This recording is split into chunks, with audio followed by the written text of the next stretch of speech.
moving quickly into some of the things that sort of drive clean tech ventures and clean tech business growth. And the first is innovation, and that is, you know, Siemens, I think, prides itself in being a technology provider, and increasingly companies like us and like GE and like MHI use a open innovation concept for where our technology comes from. So we partner with universities and startup businesses and individual inventors, and we do a lot of research and development on our own. About $650 million last year in R&D in energy. Plenty of engineers, lots of patent activity, lots of patent activity applications, as well as patents maintained. But a good deal of where our technology is coming from is from university research partnerships. UCF, being just across the street, has been our longest, and in the U.S. is our most active university partner. We certainly work with MIT and Carnegie Mellon and Penn State and Purdue and not too far away, the University of Florida and Florida State and a few others. But we have more of our employees out here in Orlando. Over 400 of them are UCF alumni. So we have sort of a natural base for people who know people, and partnerships and technology development kinds of things come from that. The three examples, the Siemens Energy Center basically is a turbo machinery research and development center that was just dedicated last fall, in part with equipment and some cash donated from Siemens and the building facility located on the UCF campus, and about 25 of our engineers actively engaged in doing research with faculty and students out there.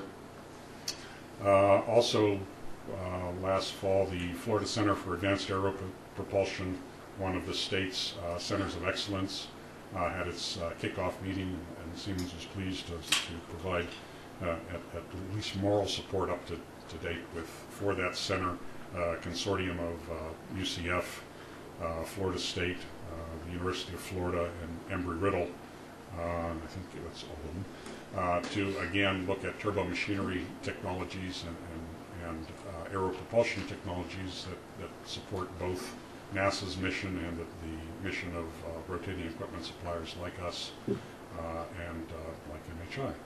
And lastly, we're one of the industrial advisor board members of the Nanotech Center over at UCF, and applaud both that center and work that's being done at UCF in photonics and other technologies that sort of feed into our portfolio of what's needed. The other approach that sort of encourages clean tech ventures and startup companies is through venture capital. And Siemens, basically, as a corporation, has its own venture capital business that is run as a standalone venture capital firm that's responsible for the kinds of financials that any other venture capital firm is. That is, it looks to make money in the long term. Basically, it's celebrating 10 years of existence this year. We have about $1 billion, 700 million euros, capital under management, investments in over 100 companies, and in 40 venture capital funds. So we have a fund of funds manager and investing in clean tech funds as well as individual companies. And basically, we try to look for synergies between what our core businesses are, and as broad as Siemens is, that's a pretty wide spectrum, and what a new venture brings to the world in terms of innovation. In the U.S., not surprisingly, our venture capital offices are located in Boston and Palo Alto. It's a relatively small group. It's only 30 people, but basically with $1 billion in investment, they're looking for ideas. And you see the website address there, siemensventurecapital.com. We're not particularly creative when it comes to communications, but that website will provide more information, as well as the specific individual that's responsible for different technologies and the right person to try to get a message to if you're interested in pursuing any venture capital kinds of things. And the last two slides really are not Siemens information, but really the draft stimulus package that the House Appropriations Committee released last week. And basically that package, in great detail, is available at house.gov, www.house.gov. That's the House of Representatives website, under the Appropriations Committee. And there's a 14-page summary, which is pretty much copied in 2 pages here, at least the highlights, as well as the massive 258-page bill that spells out in gory details, at least in draft form, what is hoped to be provided, and a 76-page report on the logic behind the 258-page bill. And sometimes the report is far more confusing than the bill itself is, so whatever. But basically what I wanted to do was highlight that now is a particularly good time to be pursuing energy technologies relative to funding, or the funding opportunities that will exist coming out of the federal government. Out of the $825 billion stimulus package, $54 million is clean tech investment. And 54, did I say million? Billion is clean tech investment. And a couple things in terms of energy systems, in terms of industrial energy efficiency, in terms of block grants to local governments, and for both developing and deploying energy efficiency technologies. In terms of the smart grid improvements, Gainesville GRU in implementing a feed-in tariff is one part of what's necessary to achieve the highest gains in energy efficiency, electricity efficiency improvements, and reductions in consumption. Because with that feed-in tariff, you're encouraging people to make an economic decision on how to generate their own electricity or the time of day to use their electricity, and that's sort of essential to achieving the highest reductions that are needed.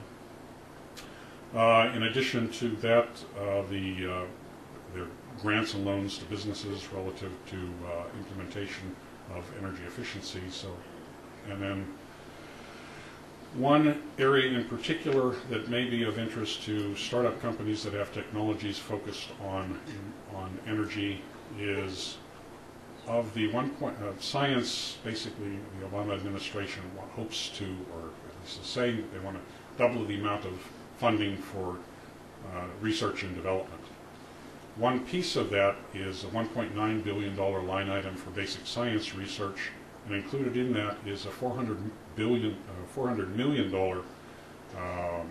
line item that establishes or focuses a Advanced Research Projects Agency, Energy, ARPA-E, into stimulating high-risk, high-payoff technology ventures and technology investment.